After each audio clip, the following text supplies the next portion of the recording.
The mahogany conference table gleamed beneath the sterile fluorescent lights as my brother, James Anderson, reclined in our father's old leather chair, the one now labeled CEO. He wore a smug little grin that made me want to snap the Mont Blanc pen in my hand. "I'm sorry, Sophie, but you're simply not qualified for the director position," he said smoothly, like it was a compliment instead of an insult. "Anderson Corp needs someone with real business experience." I said nothing, just nodded, like the obedient little sister he wanted me to be. In my briefcase was my Harvard MBA, my strategic reports that had saved this company millions, and a dozen pitches he'd taken credit for. But to James, I was still just the girl who handled spreadsheets, a glorified assistant. He leaned forward, clearly enjoying himself. "We value your contribution in middle management. Perhaps in a few years, once you've proven yourself." My phone buzzed softly in my lap. A message from my private investment team. "Final shares acquired. We now control 51% of Anderson Corp through proxy voters. Awaiting your signal for midnight announcement." I blinked slowly, breathed in through my nose. "I understand," I said, careful to keep my voice flat. James smiled wider, mistaking my silence for submission. "That's my girl," he said with a wink. "Always so accepting. Unlike that other path you were chasing." What was it? Starting your own little investment firm? If only he knew. If only he knew that Phoenix Ventures, that little firm, had quietly become one of the most powerful private equity companies in the industry. That while he was posturing as daddy's replacement, I was building an empire. And that empire had just swallowed Anderson Corp whole. James slapped the table proudly. "Speaking of investments, we just closed another major deal, 10 million. In pure profit. That's how real business is done, sis. Not with your little spreadsheets." I gave him the smallest smile. "Congratulations," I said, already knowing that deal had only gone through because Phoenix Ventures withdrew a competing bid on purpose. We'd made James feel like a winner, over and over again. All part of the setup. He stood and stretched. "I'll make sure HR sends you a bonus for your loyalty. And who knows, maybe I'll put you in charge of the holiday party this year." "That seems more your speed." I stood too, brushing off my Chanel suit. Not the loud, flashy kind James wore to signal power, but the kind that whispered it. My phone buzzed again. "Legal. Confirms all documents are ready. Press release scheduled for 12:01 a.m. James's assistant, Patricia, stepped in with a folder of reports. "The board wants to discuss recent market fluctuations," she said, her voice strained. James waved her off. "Nothing to worry about. The market is always jittery. Sophie, you understand why I can't promote you, right? This is a serious business. We can't let emotions get in the way." "Of course," I said smoothly. "I wouldn't want to hurt the company's reputation." "Exactly," he beamed. "That's why you're the best, always putting the company first." I turned toward the door, then paused. "What time is it?" He checked his Rolex, another self-congratulatory gift he'd given himself after another deal my firm had helped him win. "Just past 11. Why?" I smiled. "No reason. Just wondering how many hours you have left as CEO." He laughed. "You taking comedy classes with those finance seminars now?" I didn't answer, just walked out, heels echoing across the marble floor, the smell of rich cologne and expensive failure trailing behind me. In the hallway, whispers floated through the air. Stock dipped again. Some kind of strategic targeting. Anderson's exposed in 3 departments. I knew exactly what was happening. Phoenix Ventures had been circling for months, orchestrating everything, pulling strings in the shadows. All the while, I smiled and nodded in meetings like the good little sister. My phone buzzed again. "Ownership transfer in final phase. You will be listed as majority shareholder and new CEO." At 12:01 a.m. I stepped out into the cool night, walking to my private car. It was time to go back to my office, not the corner one James played king in, but the penthouse floor of Phoenix Ventures, where the real decisions were made. He would learn soon enough. Sometimes revenge didn't look like screaming or slamming doors. Sometimes it looked like silent acquisition papers, and midnight was only an hour away. At precisely 12:01 a.m. the press release dropped. Phoenix Ventures acquires controlling stake in Anderson Corp. New CEO announced, Miss Sophie Anderson. The emails hit inboxes. The headlines flashed across every financial news outlet. Phones buzzed in boardrooms, bedrooms, and black cars across Manhattan. And in the heart of it all, at Anderson Corp's towering headquarters, James Anderson's world shattered. I sat in the executive lounge of Phoenix Ventures, sipping a glass of 25-year Macallan. The city sparkled below me. My legal team had stayed up with me through the final paperwork, and now they stood watching the chaos unfold on the big screen. CNN's financial anchor raised an eyebrow. In a stunning late-night move, Phoenix Ventures, known for stealth acquisitions and razor-sharp strategy, has taken over Anderson Corp. The former family-run company is now led by none other than Sophie Anderson, previously considered a background figure in the organization. I leaned back, finally allowing myself to smile. An alert popped on my phone. James was calling. I let it ring. He called again, and again. Then Patricia texted, "James is freaking out. Where are you? What is happening?" I typed 2 words. "Read the news." By 1 a.m., the boardroom was in full panic. I had people watching from every angle. My closest allies from the board I'd built behind Phoenix Ventures' smokescreen had now emerged in Anderson Corp as new investors. All of them were loyal. All of them knew this was coming. James wasn't fired yet, but I wasn't done. At 8 a.m., I walked into the Anderson Corp building not as middle management, but as the CEO. Security had been briefed. My access badge now opened every floor, every door. The front desk stood up straighter when they saw me, unsure of what was happening, but sensing a shift. I was wearing black today, not for mourning, for power. James burst through the boardroom door the moment I stepped off the elevator. He looked like he hadn't slept, shirt wrinkled, tie askew. His voice cracked with disbelief. "Sophie, what is this? Some kind of joke? You hacked the system or something?" I handed him a leather folder. Inside were the signed legal documents, SEC filings, the merger contract, and minutes from the emergency board meeting held overnight. His hands trembled as he flipped through them. This isn't possible." "It is," I said calmly. "You sold pieces of this company to cover your bad investments. Private investors filled the gaps. You didn't know they were mine. You don't have that kind of money." "I do," I said. "Phoenix Ventures has managed billions in assets for years, and I built it while you were busy playing boss with Dad's legacy. I was building my own." His face flushed. "You betrayed this family." I tilted my head. "No, you did. When you ignored my contributions, when you dismissed my leadership, when you took everything I gave to this company and claimed it as your own." The boardroom door opened behind me. Half the board, now loyal to me, filed in. "Morning, James," one of them said politely. "We've just finished reviewing your financial performance. Effective immediately, you're being reassigned." His jaw dropped. "Reassigned?" "Associate Director of Internal Operations," I said. "It's a junior-level position, but we believe with time and mentorship, you may be ready for more." James lunged toward me, but 2 security officers stepped forward. Not aggressively, just enough to remind him that power had changed hands. "You can't do this," he shouted. "I'm the face of Anderson Corp." "Not anymore," I said softly. "You're lucky I'm letting you stay. If I went public with the shady deals you signed without due diligence, you'd be answering to the SEC instead of me." Silence. The room was still. The weight of the truth hung thick in the air. Then I turned to the rest of the board. "Let's get started. We have a company to run, and this time, it'll be done with integrity, strategy, and results." James slumped into a chair, stunned and silent. I didn't look at him again. He had made one thing clear the day he denied me that director role. He never saw me as an equal. But now he'd see me every single day. As the woman who owned the empire he thought was his. By Monday morning, Anderson Corp felt like a different universe. The lobby no longer buzzed with nervous whispers about James's outbursts or Patricia's condescending micromanagement. Instead, it buzzed with uncertainty and curiosity. My name was everywhere. Sophie Anderson, the woman behind Phoenix Ventures. Silent powerhouse steps into the spotlight. New CEO promises major overhaul at Anderson Corp. I arrived at 7:30 a.m. not because I had to, but because I wanted the staff to see me there first. I walked through the halls that once echoed with whispered doubts about me. "She's too quiet. James makes all the real decisions.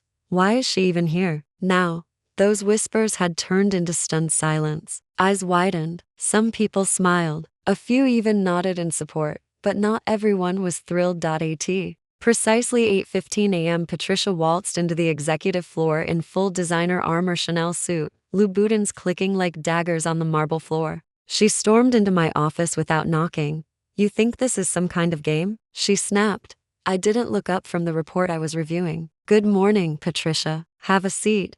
I will not. She stood rigid, arms crossed. You ambushed James, you ambushed the board, and you've made a complete mockery of this family. I finally looked up. I didn't make a mockery of anything. I cleaned it up. Her mouth twitched.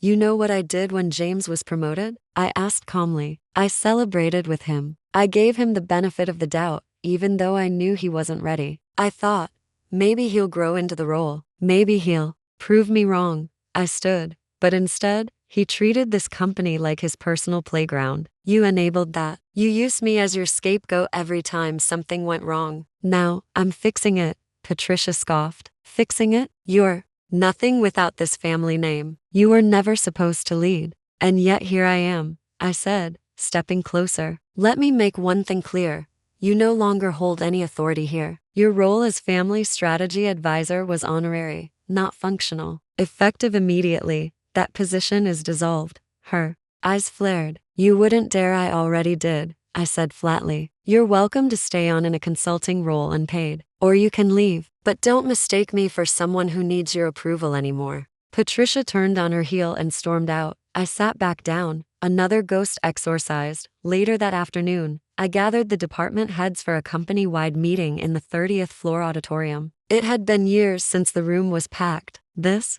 tightly standing room only. When I walked on stage, the murmurs stopped. Thank you all for being here, I began. I know this week has been surprising, but let me assure you this transition was not an accident. It was a correction. I paused. For too long, Anderson Corp has been run like a private club for the privileged few. We've lost contracts, lost talent, lost trust. That ends now. I clicked the remote. The screen behind me lit up with two charts, one showing our current flatlined revenue growth, and the other showing Phoenix Ventures' explosive rise. I built Phoenix Ventures from the ground up with one mission: back innovators, not inheritors. Invest in ideas, not egos. The room was dead silent. Anderson Corp has potential. You do. I'm not here to tear things down. I'm here to rebuild better, smarter, stronger. I saw some skeptical faces. I expected that, but I also saw hope. I saw relief, and yes, I said with a small smile, I'm the same Sophie who used to sit quietly in the corner during executive meetings, who brought in 3 of our most successful contracts, only to have James take credit, who was told she wasn't a natural leader. The silence was deafening. But I'm also the woman who turned a 2-person team into a $3.2 billion fund. The woman who now owns this company. And the woman who's going to lead it into the future. When I stepped off that stage, the applause started slow, but it grew. That night, I returned home to my apartment overlooking the park. It wasn't flashy. No golden chandeliers or giant sculptures, just peace and books and plans taped to the wall like constellations. My assistant, Kara, had left a note on the counter. Congratulations, boss. You earned every second of this. Also, don't forget to sleep. I smiled, because she was right. This wasn't revenge for the sake of revenge. It was restoration. And I wasn't finished yet. 3 days after I assumed control of Anderson Corp., the building's executive floor had a new rhythm, no longer punctuated by slammed doors, rushed excuses, or James's booming voice. It now moved with quiet precision, strategic meetings, lean workflows, and a refreshing sense of clarity. But James? He hadn't been seen since the midnight takeover, not until Thursday morning. The elevator doors opened at 9:03 a.m., and there he stood unshaven, eyes bloodshot, collar wrinkled. Not a trace of his usual arrogant flair. He stepped into the lobby, as if it belonged to him. It didn't. Security glanced at me through the glass wall of my office. I gave them a subtle nod to stand down. I wanted this. James stormed in without knocking. Old habits die hard. You think this is over? He hissed, slamming the door behind him. I looked up calmly. I think it's just beginning. He leaned over my desk, pointing a trembling finger. You humiliated me. You blindsided the board. You destroyed your own brother. I exposed incompetence, I said coolly. The destruction? That was self-inflicted. You don't get to rewrite history, he snapped. Dad put me in charge for a reason. Yes, I said. Because he thought I was too soft to fight back. Because you had his voice and his charm, and I had spreadsheets and silence. I stood slowly. But guess what, James? I learned how to weaponize both. His jaw clenched. I want a severance package. I raised an eyebrow. Excuse me? You can't just kick me out without compensation. I still own 8% of this company. I stepped around the desk, each word deliberate. You're right, you own 8, which means you're still technically an employee, subject to HR policy. And according to that policy,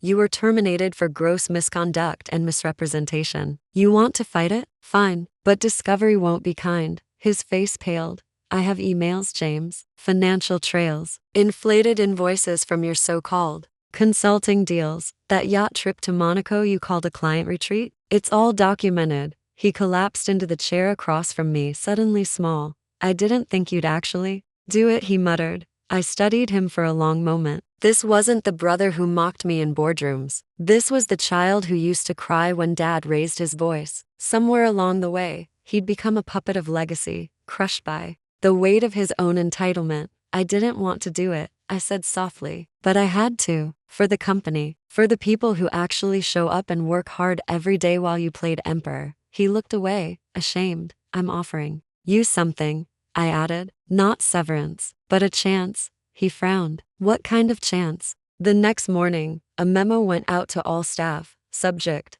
new hire James Anderson role, Junior Strategy Analyst, Logistics Division Supervisor. Marcy Patel, Regional Ops led. The building practically shook with the news. Was it a joke? A punishment? A test? None of the above. It was accountability. James reported to the logistics floor at a M sharp the following Monday. No executive suite, no driver, no corner office, just a badge, a cubicle, and a modest paycheck. Marcy Sharp, fearless, and twice as competent as James ever was, gave him his onboarding packet and assigned him to a team with 2 interns and a former truck route scheduler. I trusted her to keep him in line. Some scoffed at the move, said I was cruel, said I'd emasculated him, but those people never understood the real point. I wasn't out for blood, I was out to rebuild. And rebuilding doesn't just mean tearing down what's broken, it means teaching it how to stand. Meanwhile, I had bigger things to focus on. Anderson Corp's board had greenlit my transformation plan, an ambitious pivot toward green logistics, tech automation, and direct-to-consumer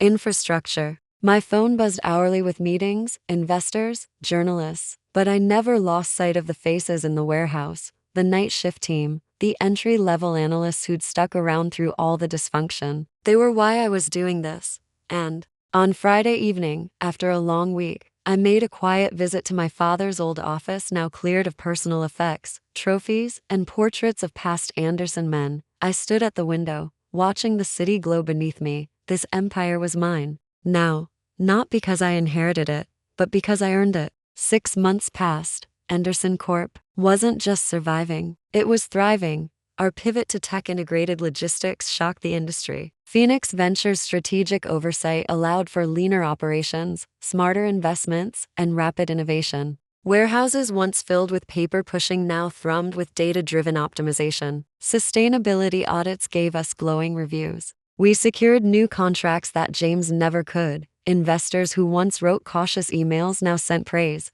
But for me, success wasn't measured by press coverage or stock prices. It was in the hum of productivity on the warehouse floor, in the eyes of new hires who saw opportunity instead of politics. And quietly, in the way, James began to show up on time, take notes, ask questions. He still had a long way to go, but he was trying, and that was something I never thought I'd see. The board had asked me to host this year's annual Legacy Gala, formal event honoring our company's history, attended by press, partners, and longtime stakeholders. They expected something traditional, but tradition was exactly what I was done with. So I redesigned the gala from scratch. Gone were the gold-plated invitations and stiff orchestras. In their place, a modern event space downtown, illuminated by sleek blue lighting, interactive data walls showing our transformation, and a carefully curated list of attendees from entry-level team members to the very interns who'd supported our first AI rollout. I wore navy velvet, not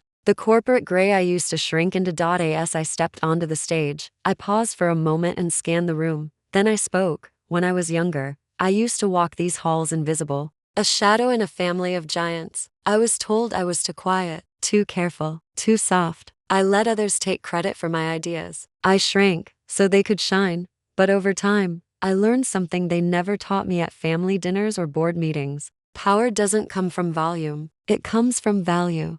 The room was silent. No champagne clinking, no phones, just eyes, listening. Anderson Corp was built on legacy. But legacy alone isn't enough. What matters now is vision and the courage to adapt. We're no longer just moving goods, we're moving forward, together. I turned toward the screen behind me. With a click, the Anderson Corp logo shimmered, then transformed. Anderson Forward, a rebrand, a rebirth. The room erupted in applause. After the event, a familiar voice stopped me by the bar. James, he looked different tonight, sober in every sense of the word, grounded.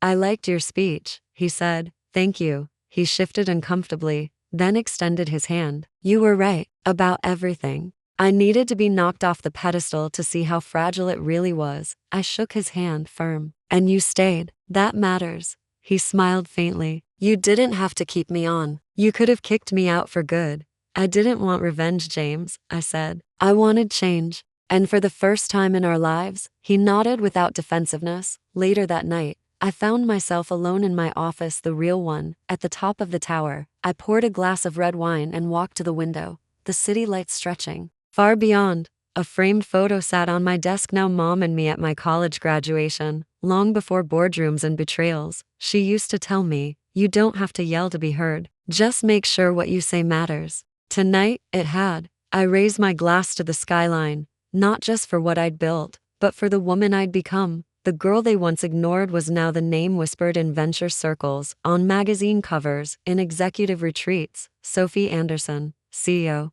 Visionary, unapologetically unstoppable. And this was only the beginning.